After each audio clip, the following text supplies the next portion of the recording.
Il est écrit dans 1 Samuel 16, 2 et 3, « Saül l'apprendra et il me tuera.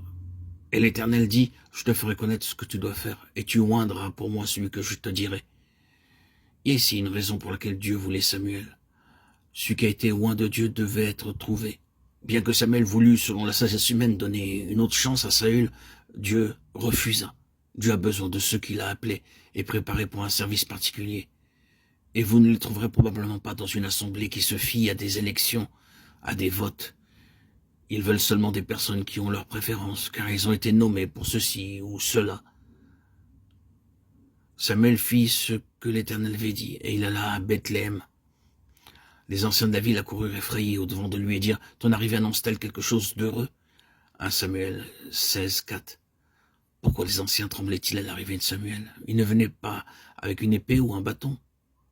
Il n'y allait pas pour dire ce qu'il pensait qu'il allait dire.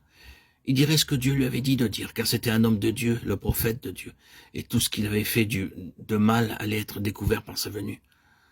C'est pourquoi il tremblait. Si nous avons affaire à des hommes tels que Samuel, nous verrons ce genre de choses arriver aujourd'hui, et les hommes trembleront.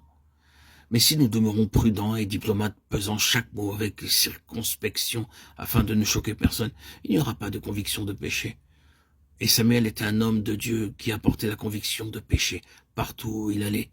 Il venait paisiblement et malgré cela, les hommes tremblaient. Regardons plus loin au verset 6 et 7 du même chapitre où nous est montré le principe divin du choix des chefs. L'Éternel ne considère pas ce que l'homme considère. L'homme regarde à ce qui frappe les yeux. Mais l'Éternel regarde au cœur. Dans le travail du Seigneur, nous devons faire très attention à ne pas être influencés par la nationalité, pas plus que par aucune sorte d'apparence. Maintenant, il est possible que vous ayez nommé un chef de votre mission, alors qu'il n'a jamais été appelé de Dieu, et maintenant, vous en payez le prix.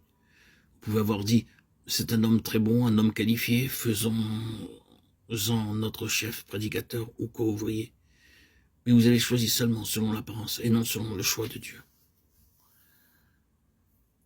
Le troisième nom est David, illustration du troisième principe divin, la nécessité d'observer l'ordre de Dieu. Dans 1 Samuel 16, 12 à 14, bien que l'Éternel se soit séparé de Saül, nous voyons que Dieu lui permit d'être encore roi pour un temps afin que David puisse être convenablement préparé.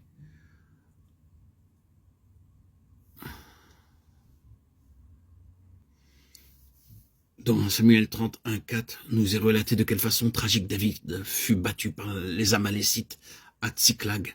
David et ses hommes pleurèrent jusqu'à ce qu'ils n'eussent plus la force de pleurer. Et pourquoi? Parce que leurs épouses et leurs enfants avaient été emmenés captifs et que leurs maisons et leurs biens avaient été brûlés. Ah, quelle grande perte! Maintenant, c'est généralement le fait des femmes de pleurer. Elles pleurent sur le bord de la route, dans le bus, dans le train, partout. Mais un homme ne pleure pas. Si un homme pleurait sur le bord de la route, cela paraîtrait étrange. Ici, nous voyons que David et tous ses hommes pleuraient. Ceci montre qu'il y avait une très grande perte à recouvrer. Et cette perte était la conséquence de la propre faute de David. Il avait omis de consulter Dieu avant de rejoindre l'armée des Philistins.